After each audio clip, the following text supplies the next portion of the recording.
À partir de 1998, à Klingenthal, les associations locales ont mis sur pied et animé une fête biennale en l'honneur des forgerons. La proximité de la maison de la manufacture d'armes blanches est loin d'être étrangère à cette initiative de l'ASK, l'association de la sauvegarde du Klingenthal, organisatrice de l'événement, et avec l'âme de la vallée, l'autre grande association de Klingenthal.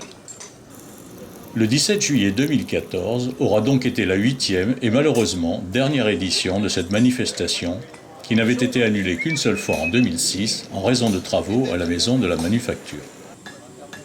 De nombreux forgerons, mais aussi d'autres artisans locaux, étaient invités pour l'occasion à y faire des démonstrations et présenter leurs nombreuses productions. Piémont TV vous propose un petit saut dans ce passé de l'histoire de Klingenthal.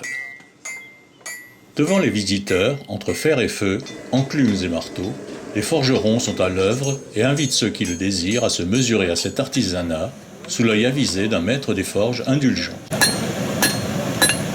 Essaye que ce soit ton bras qui bosse, pas ton poignet. Ils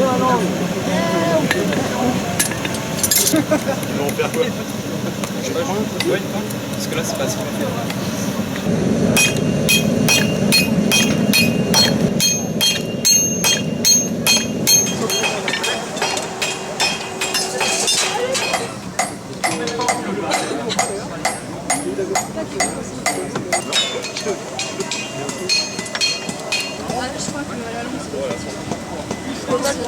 De nombreux objets de forge sont étalés sur les présentoirs.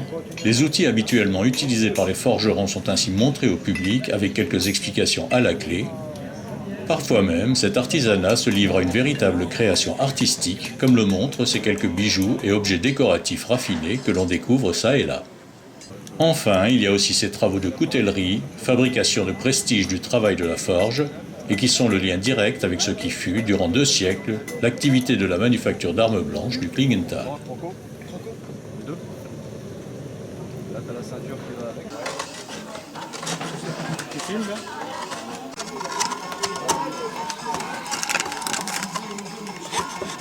D'autres artisans ont fait honneur à cette journée, comme ce sabotier, absorbé par son ouvrage, et qui avait présenté lui aussi ce jour-là quelques objets produits de son travail de la sculpture du bois.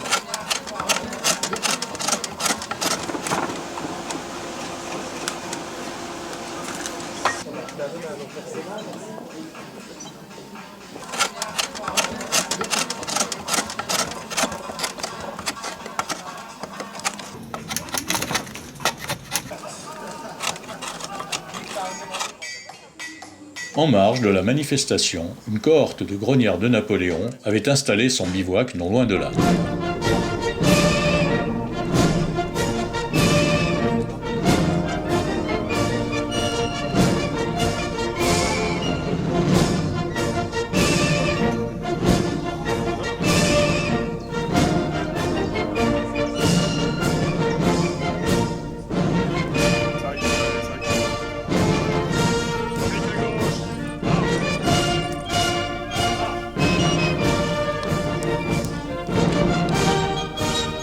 Ces soldats de l'Empire se sont livrés pour l'occasion à des démonstrations de manœuvres et de tirs au fusil avec plus ou moins de succès.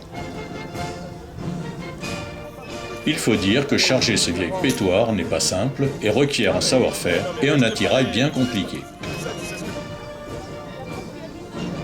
Ceci laisse à penser qu'à l'époque, elles étaient surtout destinées à impressionner par le bruit qu'elles faisaient lorsque le coup se décidait à partir, ce qui n'était pas gagné d'avance. Une belle manifestation, une belle idée aussi, et pourquoi pas un événement qu'il serait peut-être opportun de remettre au goût du jour lors d'une de ces prochaines saisons estivales.